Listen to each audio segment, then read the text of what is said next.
നമ്മളിന്ന് എടക്കൽ ഗുഹ സന്ദർശിക്കാനാണ് പോകുന്നത്. നല്ല പൊരിഞ്ഞ വെയിലാണിവിടെ.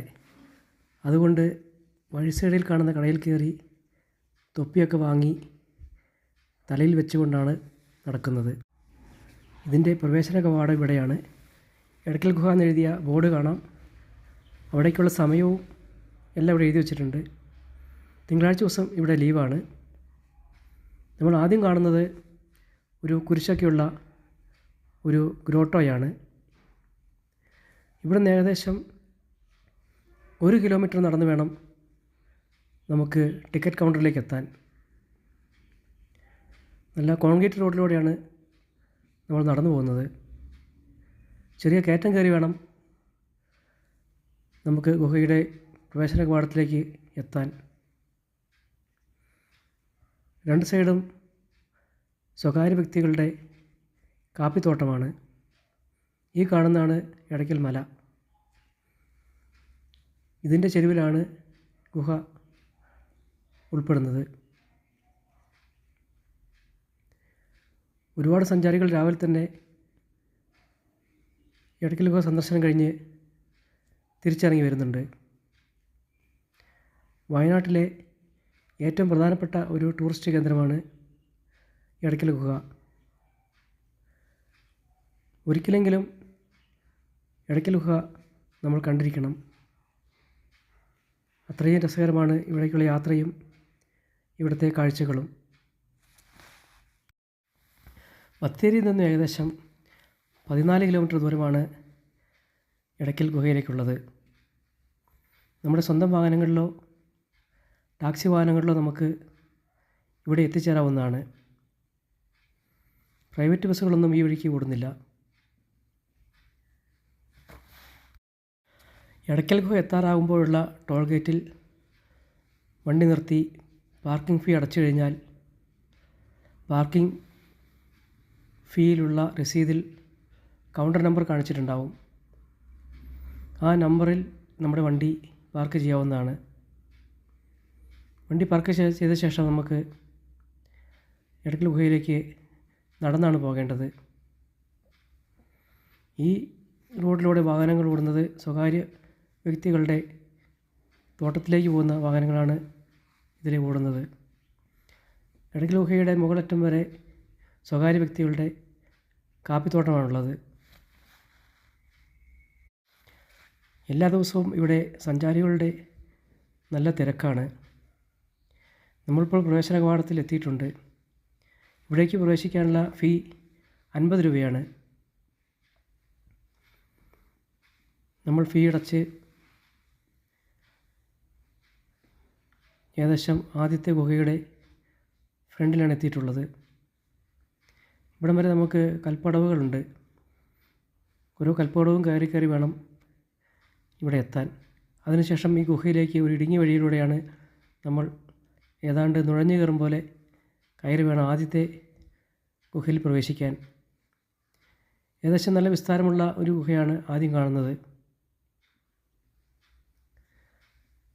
പണ്ടത്തെ ആൾക്കാർ ഇവിടെ താമസിച്ചിരുന്നു എന്ന് വിശ്വസിക്കുന്നു. ഈ ഗുഹയിൽ നല്ല തണുപ്പാണ്.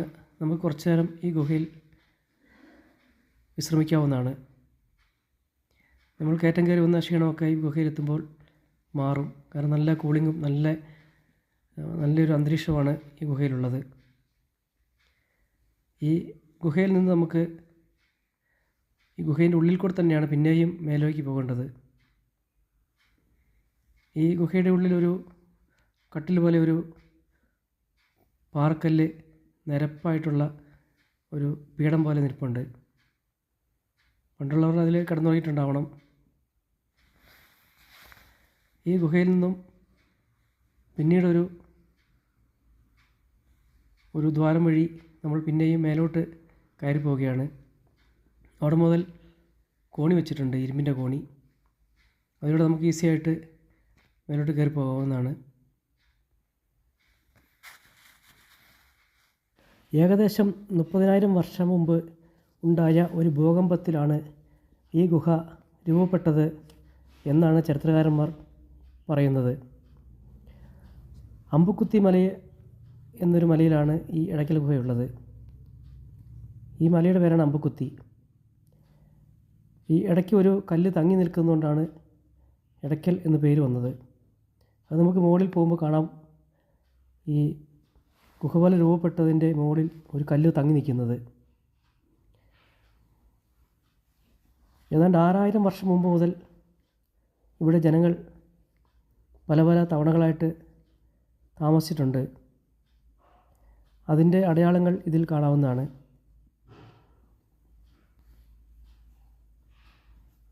ഓരോ ജനങ്ങളും താമസിക്കുമ്പോൾ മറ്റുള്ള ജനങ്ങൾ അറിയുന്നതിന് വേണ്ടി എഴുതി വച്ചതാണ് ഇതിലുള്ള ശിലാലിഖിതങ്ങൾ. ഏതാണ്ട് 500 സ്ക്വയർ ഫീറ്റിലധികം ഭാഗത്ത് കല്ലുകൊണ്ട് കോറി ഉണ്ടാക്കിയതാണ് ശിലാലിഖിതങ്ങൾ. ഈ താഴെയുള്ള ഗുഹയിൽ നിന്നും ഒരുപാട് സ്റ്റെപ്പുകൾ കയറി വേണം നമ്മൾ പിന്നെയും മുകളിലെത്താൻ. അവിടെ നിന്നും ഇരുമ്പ് കൊണ്ടുണ്ടാക്കിയ പടികളുള്ള സ്റ്റെപ്പുകളാണ്. ഈ മുകളിലേക്ക് കയറുന്ന സ്റ്റെപ്പിൽ കൂടെ തന്നെയാണ് താഴോട്ട് ഇറങ്ങി പോകുന്നതും. ഇവിടെ എത്തുമ്പോൾ ഇറങ്ങുന്ന വഴി വേറെ സ്ഥലത്തേക്കും കയറുന്നത് രണ്ടും ഒരു സ്ഥലത്തേക്കുമാണ്.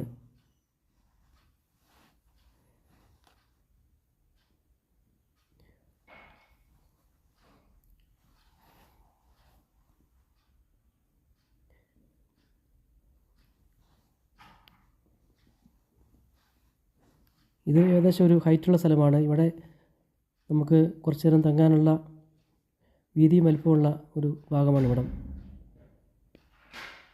ഇവിടെ നോക്കിയാൽ നമുക്ക് ഏകദേശം ചുറ്റുമുള്ള സ്ഥലങ്ങളെല്ലാം കാണാൻ സാധിക്കും. വളരെ മനോഹരമായ മലകളും താഴ്വാരങ്ങളും എല്ലാം നമുക്കിവിടെ നിന്ന് നോക്കിയാൽ കാണാം.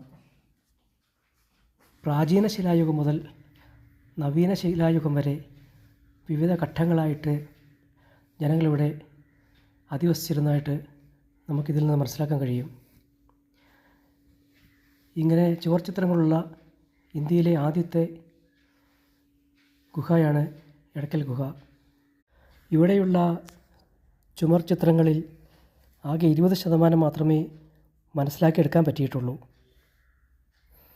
ബ്രാഹ്മിക് തമിഴിലും പ്രാചീന സംസ്കൃതത്തിലും എഴുതിയ 2 ലിപികളുണ്ട് ഇവിടെ. അതിന് ഏതാണ്ട് 2500 വർഷം പഴക്കം കാണിക്കുന്നു. ബ്രാഹ്മിക് തമിഴിൽ എഴുതിയതിൻ്റെ ഉള്ളടക്കം പല പുലികളെ കൊന്ന ധൈര്യശാലിയായ ഒരു നേതാവ് ഈ ഗുഹയിൽ താമസിച്ചിരുന്നു എന്നാണെന്ന് ചരിത്രകാരന്മാർ വേർതിരിച്ചെടുത്തിട്ടുണ്ട്. പ്രാചീന സംസ്കൃതത്തിൽ എഴുതിയതിൻ്റെ അർത്ഥം വിഷ്ണുവർമ്മൻ എന്നൊരു ആൾ താമസിച്ചിരുന്നു എന്നും അദ്ദേഹത്തിൻ്റെ കുടുംബത്തിൻ്റെയും കുലത്തിൻ്റെയും ശ്രേയസ്സിനു വേണ്ടി എഴുതപ്പെട്ടതാണിത് എന്നും അർത്ഥമാണെന്ന് ചരിത്രകാരന്മാർ വിവേചിച്ചെടുത്തിട്ടുണ്ട്. ഈ വിഷ്ണുവർമ്മൻ എന്നയാൾ ചിലപ്പോൾ ഇവിടുത്തെ രാജാവായിരുന്നിരിക്കണം. അയാളായിരിക്കും ഈ ഗുഹയിൽ താമസിച്ച് പ്രജകൾക്ക് വേണ്ടി ഇവിടം ഭരിച്ചിരുന്നത് എന്ന് നമുക്ക് ഏകദേശം വിശ്വസിക്കാം. നൂറ്റാണ്ടുകൾക്ക് മുമ്പുള്ള പ്രകൃതി ദുരന്തത്തിലോ ഭൂകമ്പത്തിലോ ഇവിടെയുള്ള ആളുകൾ മുഴുവൻ നാമാവശേഷമായി എന്ന് നമുക്ക് അനുമാനിക്കാം. പിന്നീട് വളരെ വർഷങ്ങൾക്ക് ശേഷമാണ് ഇവിടെ മനുഷ്യർ കയറി പറ്റുന്നതും ഇപ്പോൾ കാണുന്ന രൂപത്തിലുള്ള ആളുകൾ ഉണ്ടാവുന്നതും. പല പല കാലഘട്ടങ്ങളിലായി ഇവിടെ അധിവസിച്ചിരുന്ന ജനങ്ങൾ എഴുതിയതിനു മേലെ പിന്നെയും തന്നെയും എഴുതിയിരിക്കുന്നതായിട്ടും നമുക്ക് ഈ ചുവർ ചിത്രങ്ങളിൽ നിന്നും മനസ്സിലാക്കാൻ സാധിക്കും. ഗോവണികളെല്ലാം കയറി നമ്മുടെ ലാസ്റ്റ് ചുവർ ചിത്രങ്ങളുള്ള എടയ്ക്കൽ ഗുഹയിലേക്ക് പിന്നെയും കോവണി ഇറങ്ങിയിരിക്കുകയാണ്. വളരെ വിസ്താരമുള്ള ഒരു ഗുഹയാണ് ഏറ്റവും മുകളിലുള്ളത്. ഈ ഗുഹയുടെ മുകളിലാണ് ഒരു കല്ല് വന്ന് അടഞ്ഞിരിക്കുന്നത്. ഈ കല്ല് വന്ന് ഇടയിൽ കയറി ഇങ്ങനെ ഇരിക്കുന്നതിനെയാണ് എടയ്ക്കൽ കേവ് എന്ന് പറയുന്നത്.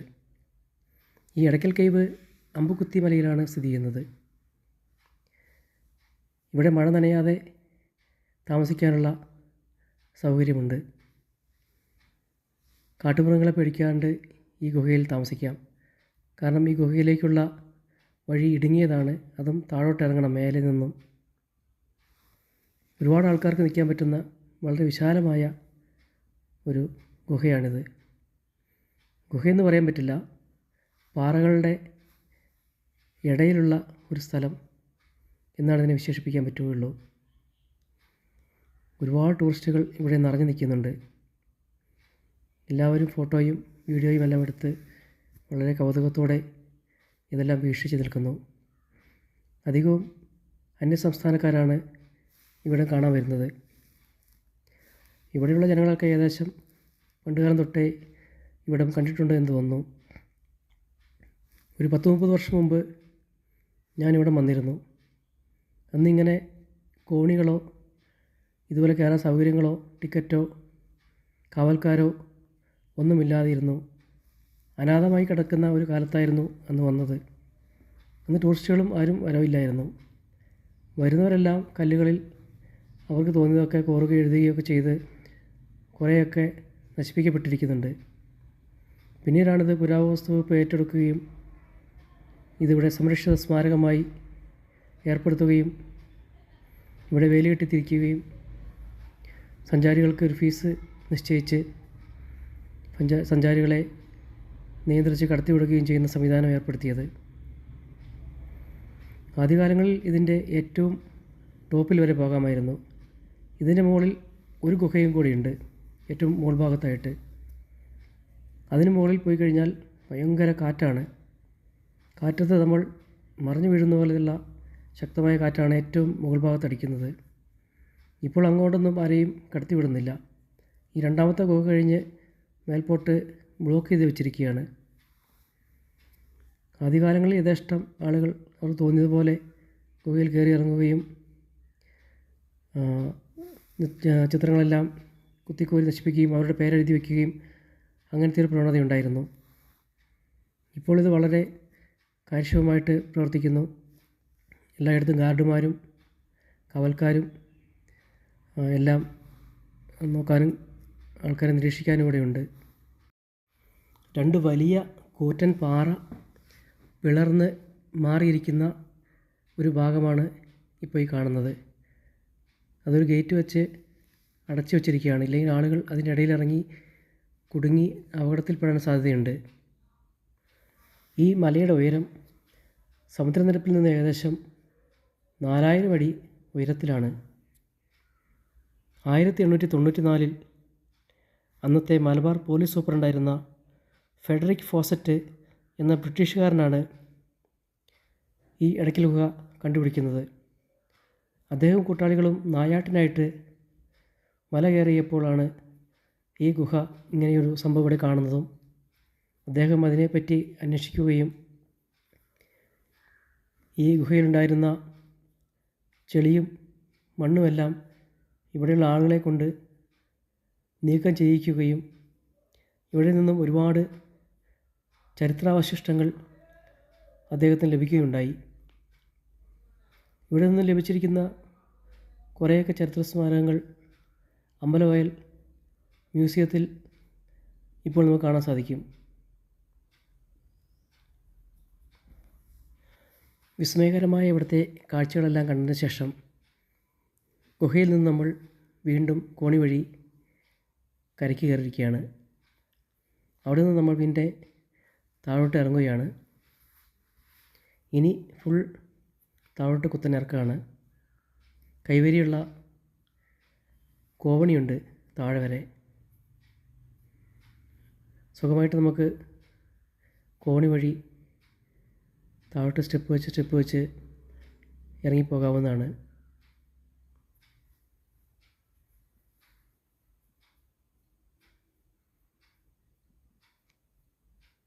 ഒരു ചൊവ്വാഴ്ച ദിവസമാണ് ഞാനിവിടെ സന്ദർശിക്കാൻ വന്നത്. ഇടദിവസങ്ങളിലിവിടെ തിരക്ക് വളരെ കുറവായിരിക്കും.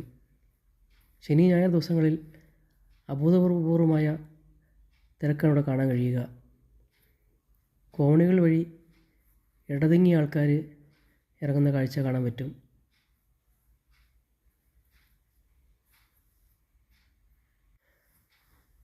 ഈ എടയ്ക്കൽ ഗുഹയുടെ മറുഭാഗമാണ് മലവയൽ. ആ ഭാഗത്തൂടെ നമ്മൾ സഞ്ചരിക്കുമ്പോൾ എടയ്ക്കൽ ഗുഹയുടെ മറുഭാഗം നമുക്ക് കാണാൻ സാധിക്കും. ആ ഭാഗത്ത് മനോഹരമായ കാഴ്ചകളും വിശാലമായ പാറപ്പുറങ്ങളും നമുക്ക് കാണാവുന്നതാണ്. ഏകദേശം ഈ മല റൗണ്ട് ചെയ്തിട്ട് റോഡുകൾ ഉണ്ട്. ആ വഴിക്ക് നമുക്ക് ഈ എടയ്ക്കൽ ഗുഹയുടെ ഫ്രണ്ട് ഭാഗത്തേക്ക് പ്രവേശിക്കാവുന്നതാണ്.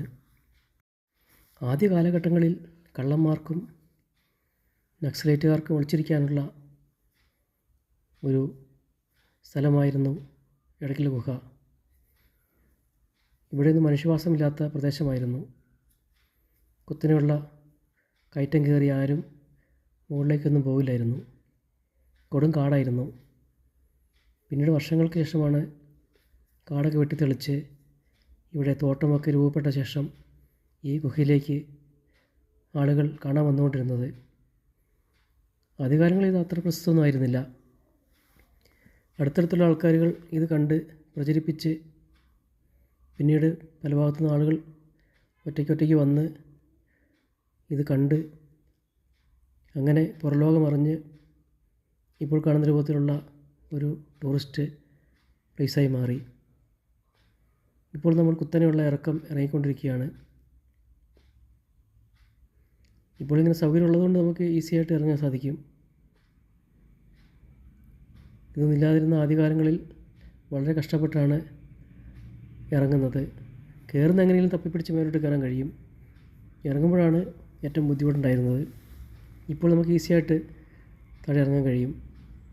ഇറങ്ങിക്കഴിഞ്ഞാൽ നമുക്ക് താഴെ ഇറങ്ങി ഇവിടെ കുറച്ച് നേരം വിശ്രമിച്ച് വെള്ളമൊക്കെ കുടിച്ച് താഴോട്ട് പോകാം. ഇതോടെ എടയ്ക്കൽ ഗുഹയുടെ കാഴ്ചകൾ ഇവിടെ തീരുന്നുണ്ട്. ഇവിടുന്ന് അങ്ങോട്ട് സ്വകാര്യ കാപ്പിത്തോട്ടങ്ങളാണ്. ഇത് നമ്മൾ തിരിച്ച് വന്ന വഴിയിലൂടെ തന്നെ പുറത്തേക്ക് പോവുകയാണ്. മേലോട്ട് കയറാനുള്ള വഴിയും താഴോട്ട് ഇറങ്ങാനുള്ള വഴിയും ഇവിടെ കൂടിച്ചേരുകയാണ്. ഇവിടെ വെച്ച് രണ്ട് വഴി ഒന്നായി പുറത്തേക്കും മേലേക്ക് രണ്ട് വഴിയായിട്ടും വേർപിരിയാണ്.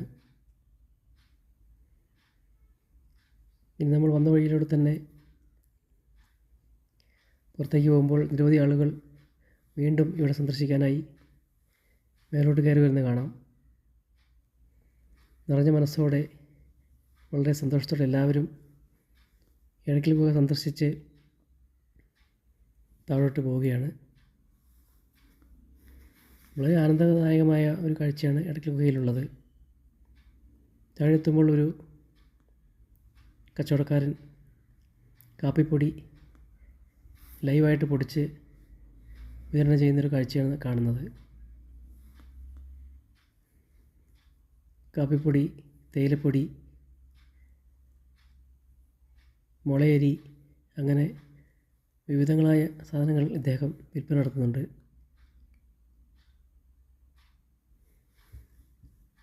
അദ്ദേഹം കാപ്പിപ്പൊടി പൊടിക്കുന്നത് കാണിച്ചു തന്നു. കുറച്ചേരം അദ്ദേഹത്തിനോട് ചിലവഴിച്ചു. കുറേ സാധനങ്ങൾ വാങ്ങി വീണ്ടും താഴോട്ട് പോകുമ്പോൾ നമുക്ക് കുരങ്ങന്മാരെ കാണാൻ പറ്റി.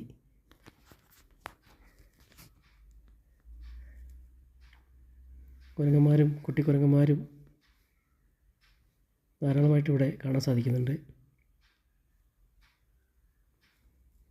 അങ്ങനെ ഇവിടെയുള്ള കാഴ്ചകളെല്ലാം കഴിഞ്ഞ് നമ്മൾ മലയിറങ്ങി അടിവാരത്തേക്ക് എത്തിക്കൊണ്ടിരിക്കുകയാണ്.